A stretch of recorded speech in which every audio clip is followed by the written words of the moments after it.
L'onde de choc de Paul Nsapou Mukulu, théologien de formation en RDC, au Brésil, en Argentine et au Salvador, défenseur des droits de l'homme depuis 1990, son onde de choc pour la dignité humaine est partie des massacres des Soweto en Afrique du Sud en juin 1976.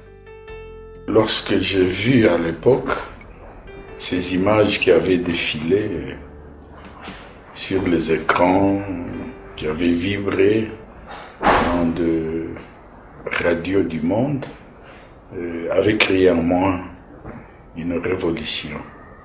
Massacrer les enfants pour se maintenir au pouvoir en Afrique du Sud avec le système d'apartheid. Voilà ce qui m'avait poussé à défendre les causes nobles et les valeurs de dignité humaine.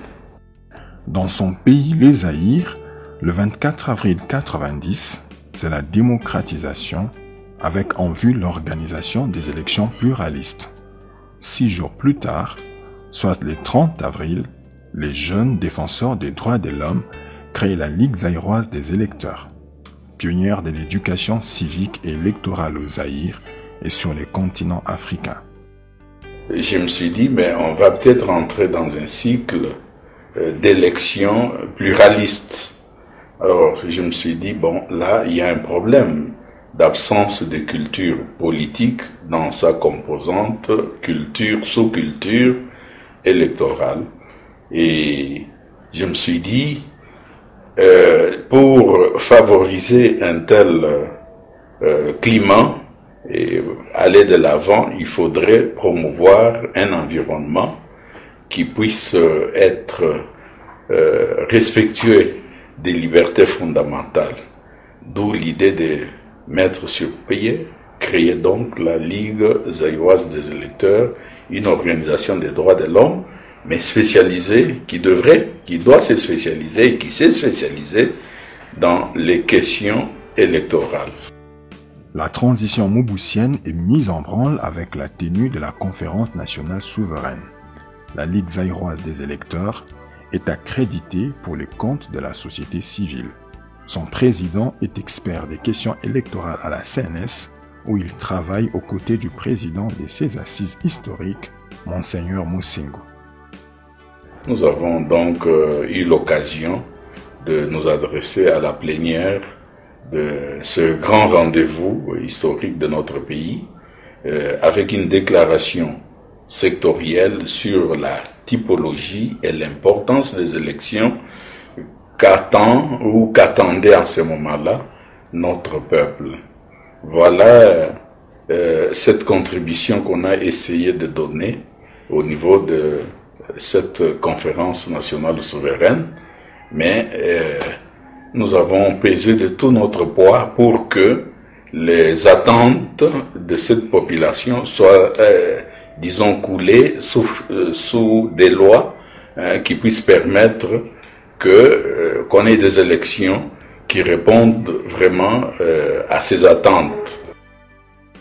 Comme expert soucieux de l'organisation des élections qui répondent aux attentes du peuple, Paul Nsapou a contribué à la mise sur pied de la Commission nationale électorale CNE, présidée par les professeurs Bayona Bameya. Elle était composée de 44 membres, dont 22 de la mouvance présidentielle et 22 de l'opposition. Peut-être pour le besoin de l'histoire, rappeler que le mot CEI, Commission électorale indépendante, pour la première fois ici, dans ce pays, ces mots sont sortis de la bouche de votre serviteur parce que lorsqu'on a créé, on a mis en place la Commission nationale électorale, la société civile était exclue. En réaction, nous avons dédoublé cette CNE en une autre institution appelée CI, Commission électorale indépendante, le mot sortait de Paul Sapou, président de la Ligue zaïroise des électeurs à l'époque, dans un regroupement de ce que nous avons appelé le noyau dur des associations de défense des droits de l'homme à l'époque. Sur le terrain, Paul Sapou mène des activités de sensibilisation et des formations sur les questions de droits de l'homme et des élections dans toutes les provinces du pays. Objectif: obtenir l'engagement sociopolitique du citoyen.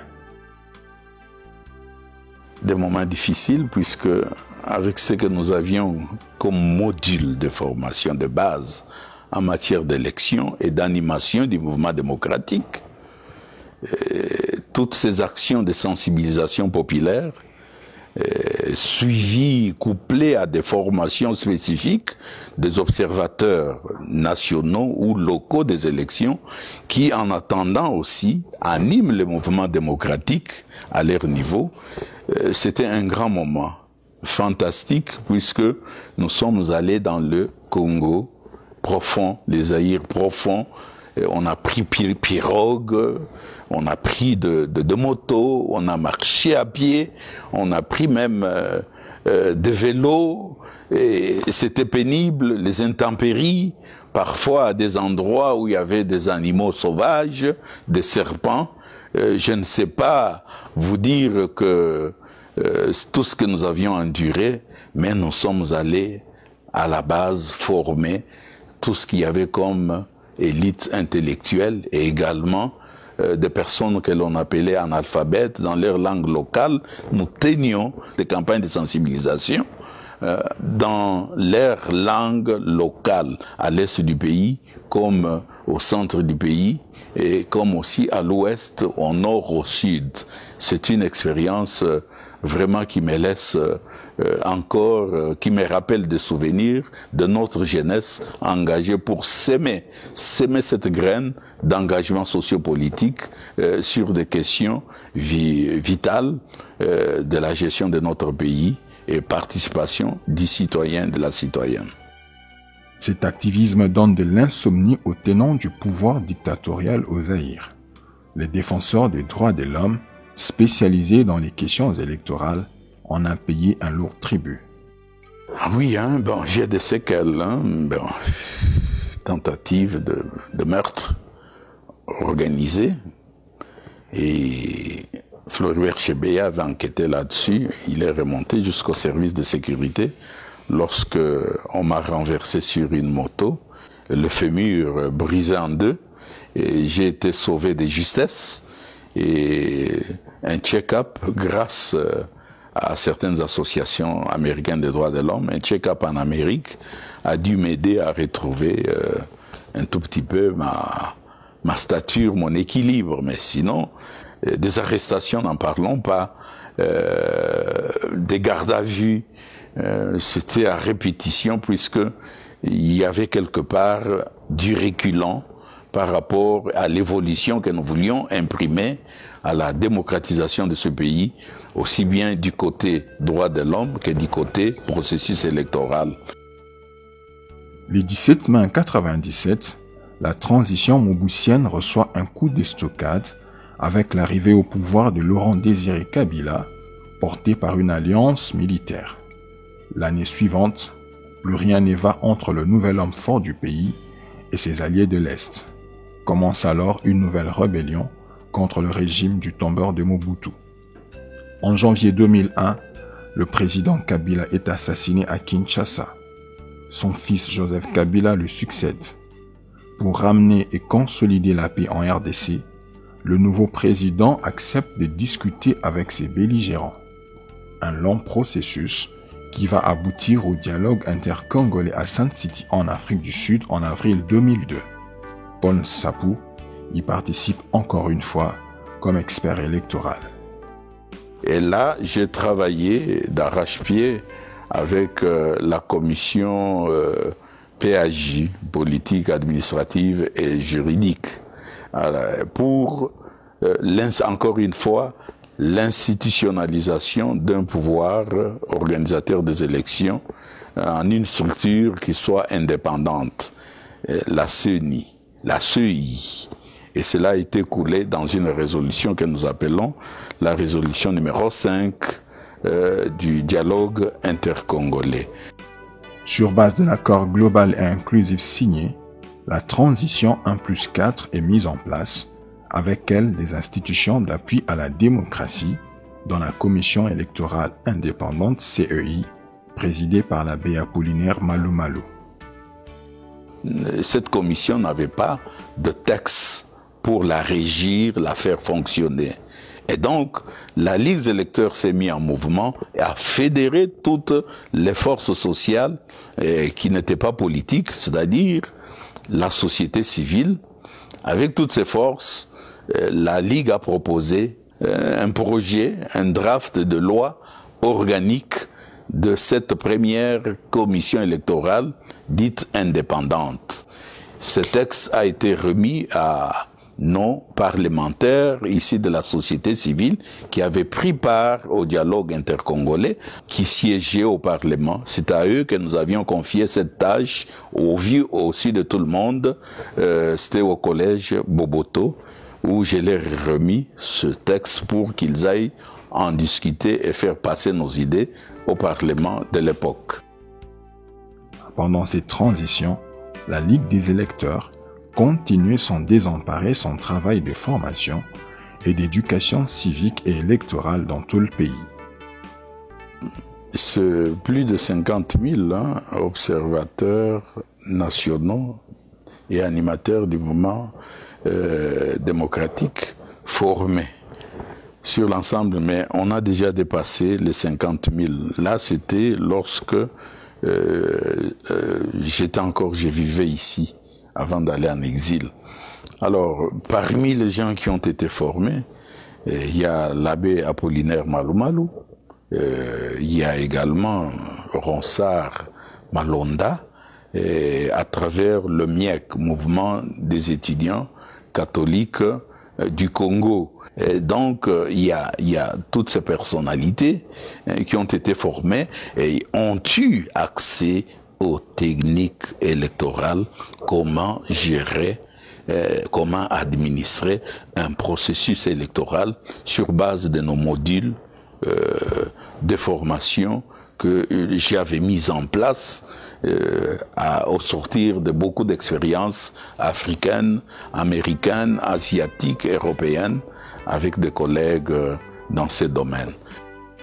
À l'international, Paul Nsapu s'affirme et s'enrichit à travers des voyages d'études, d'échanges d'expériences, des missions d'évaluation des processus électoraux ou encore d'observation des élections au Congo-Brazzaville, en Angola, en Afrique du Sud, aux États-Unis, en Grande-Bretagne, au Zimbabwe, en Belgique, au Mozambique et en Éthiopie.